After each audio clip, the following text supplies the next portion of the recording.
स्वागत है आप सभी का करण साइंस क्लासेस में। आज की इस वीडियो में हम लोग क्लास 10th का बायोलॉजी का चैप्टर नंबर 7 का ऑब्जेक्टिव क्वेश्चन देखने वाले हैं। पहला क्वेश्चन है कि मेंडल ने अपने प्रयोग में किस पौधे को लिया, यानी मेंडल ने प्रयोग जो किया था वो किस पौधे पर किया था। ए चना, बी मटर, सी सेम, डी इनमें से कोई नहीं। तो मेंडल ने अपने प्रयोग में मटर के पौधे को लिया था। ऑप्शन नंबर बी सही होगा। क्वेश्चन नंबर 2 है कि आनुवांशिकी का पिता किसे कहा जाता है, यानी आनुवांशिकी गुणों का पिता किसे कहा जाता है। ए मेंडल को, बी डार्विन को, सी अरस्तु को, डी हैंडलैंड को। तो आनुवांशिकी का पिता जो कहा जाता है वो मेंडल को कहा जाता है, यानी ग्रेगर जॉन मेंडल हो जाएगा। ऑप्शन नंबर ए सही होगा। क्वेश्चन नंबर 3 है कि हिस्टोन प्रोटीन होता है। हिस्टोन प्रोटीन होता है ए डीएनए में, बी जीन में, सी पादप में या डी जंतु में। तो हिस्टोन प्रोटीन जो होता है वो होता है डीएनए में। ऑप्शन नंबर ए सही होगा, 3 का ए होगा। क्वेश्चन नंबर 4 है कि द ओरिजिन ऑफ स्पीसीज नामक पुस्तक किसने लिखा था। ए मेंडल, बी डार्विन, सी अरस्तु, डी हैंडल। तो द ओरिजिन ऑफ स्पीसीज नामक पुस्तक के लेखक थे डार्विन। ऑप्शन नंबर बी सही होगा, 4 का बी सही होगा। क्वेश्चन नंबर 5 है कि जीन शब्द किसने प्रस्तुत किया। ए जॉनसन, बी लैमार्क, सी मेंडल, डी डार्विन। तो जीन शब्द जो देने वाले थे वो थे हमारा जॉनसन। ऑप्शन नंबर ए सही होगा। क्वेश्चन नंबर 6 है कि निम्न में कौन बौने पौधे को दर्शाता है, यानी बौना पौधा को कौन दर्शाता है। ए एक बड़ा टी छोटा टी, या फिर छोटा टी बड़ा टी, सी हो जाएगा दोनों छोटा टी, या फिर डी दोनों बड़ा टी। तो बौने पौधों को दर्शाता जो है वो छोटा टी से दर्शाया जाता है, दोनों छोटा टी से। क्वेश्चन नंबर 7 है कि स्त्रियों में लिंग गुणसूत्र होते हैं, एक्स एक्स, एक्स वाई दोनों, या फिर इनमें से कोई नहीं। तो स्त्रियों में जो होता है वो एक्स एक्स होता है। ऑप्शन नंबर ए सही होगा। क्वेश्चन नंबर 8 है कि पुरुषों में लिंग गुणसूत्र होते हैं, A X X, B X Y, C दोनों, डी इनमें से कोई नहीं। तो पुरुषों में जो लिंग गुणसूत्र होते हैं वो होते हैं हमारे x y. Option number b सही होगा। क्वेश्चन नंबर 9 है कि विकासीय दृष्टिकोण से हमारी अधिक समानता, यानी विकास के दृष्टिकोण से हमारी अधिक समानता जो है वो किससे है।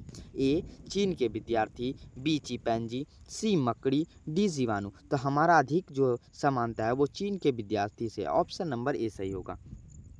क्वेश्चन नंबर 10 है कि डेंगू उत्पन्न करने वाले मच्छर किस तरह के जल में रहते हैं। ए साफ जल में, बी गंदा जल में, सी मीठा जल में, डी इनमें से सभी। तो डेंगू उत्पन्न करने वाले जो मच्छर होते हैं वो हमेशा साफ जल में रहते हैं। ऑप्शन नंबर ए सही होगा। क्वेश्चन नंबर 11 है कि मलेरिया उत्पन्न करने वाले मच्छर किस तरह के जल में होते हैं, यानी मलेरिया जो उत्पन्न होता है वो किस तरह के मच्छर जो होते हैं वो किस तरह के जल में होते हैं। ए साफ जल, बी गंदा जल, सी मीठा जल, डी इनमें से सभी। तो मलेरिया उत्पन्न करने वाले जो मच्छर होते हैं वो गंदा जल में होते हैं। ऑप्शन नंबर बी सही होगा। क्वेश्चन नंबर 12 है कि कोशिका का आनुवांशिक पदार्थ है। ए डीएनए, बी गुणसूत्र, सी जीन, डी हरित लवक। तो कोशिका का जो आनुवांशिक पदार्थ होता है वो होता है हमारा डीएनए। ऑप्शन नंबर ए सही होगा, 12 का ए सही होगा। क्वेश्चन नंबर 13 है कि मानव का उद्भव कहाँ हुआ था, यानी मानव का जो उद्भव हुआ था वो कहाँ हुआ था।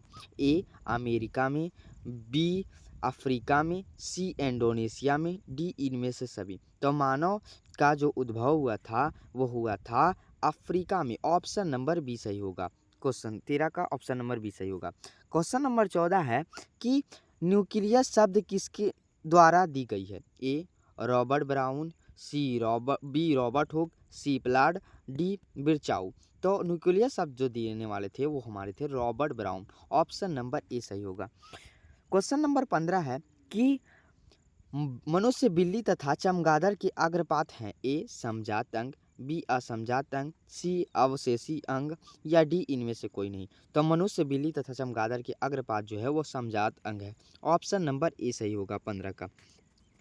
क्वेश्चन नंबर 16 है कि कीटों के पंख, चमगादड़ के पंख किस तरह के अंग है। कीटों के पंख और चमगादड़ के पंख किस तरह के अंग है। ए समजात अंग, बी अवशेषी अंग, सी समृद्धि अंग, डी इनमें से कोई नहीं। तो कीटों के पंख और चमगादड़ के पंख जो है वो हमारे हैं समजात अंग। ऑप्शन नंबर ए सही होगा।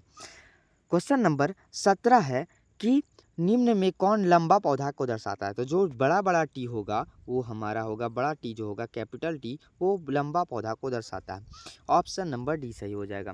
क्वेश्चन नंबर 18 है कि ग्रेगर जॉन मेंडल ने व्यक्ति जीवन में क्या थे, यानी ग्रेगर जॉन मेंडल जो थे व्यक्ति जीवन में क्या थे। ए नाविक, बी व्यापारी, सी पादरी, डी कृषक। तो ग्रेगर जॉन मेंडल जो थे वो पादरी थे। ऑप्शन नंबर बी सही होगा, सी सही होगा। 18 का सी सही होगा। क्वेश्चन नंबर 19 है कि मेंडल ने मटर के कितने गुणों का अध्ययन किया था।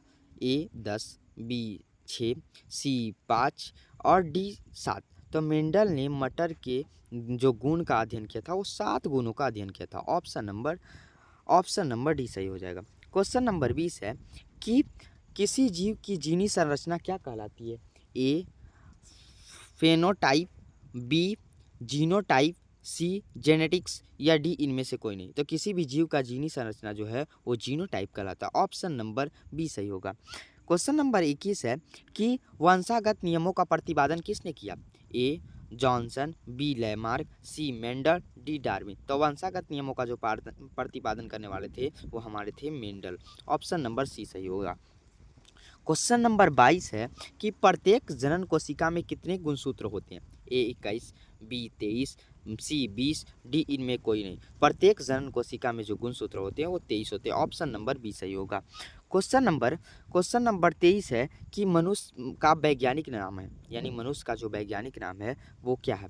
ए होमो इरेक्टस, बी होमो हैबिलिस, सी होमो सेपियंस, डी इनमें से कोई नहीं। तो मनुष्य का वैज्ञानिक नाम जो होता है वो होमो सेपियंस होता है। ऑप्शन नंबर सी सही होगा।